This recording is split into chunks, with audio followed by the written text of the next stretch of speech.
તો હું પહેલા પંપ જે છે એને ચાલુ કરું છું, એટલે ડીઝલ ટેન્કની અંદરથી મશીનની અંદર ડીઝલની ડિલિવરી ચાલુ થઈ, બરાબર. હવે અહીંયા આગળ આપણે પ્રેક્ટિકલ જે કરવાનો છે, કેલિબ્રેશનનો કરવાનો છે. તો અહીંયા આગળ આ સ્ટોક છે એના માટેનો લીવર છે.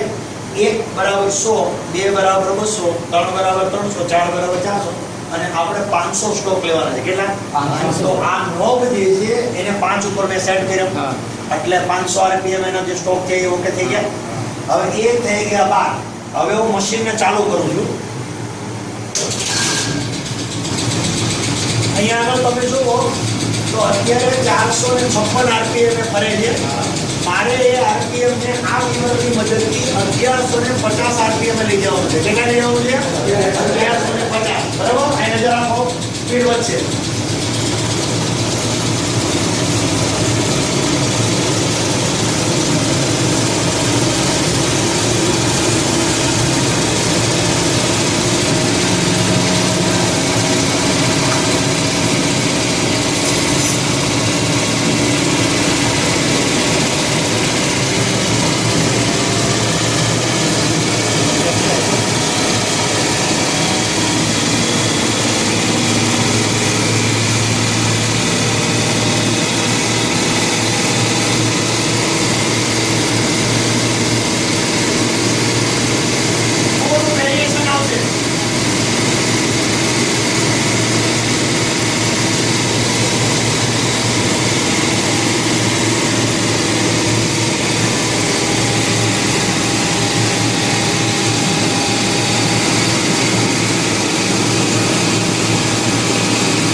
આપણે પ્રેક્ટિકલ અહીંયા આગળ કર્યો.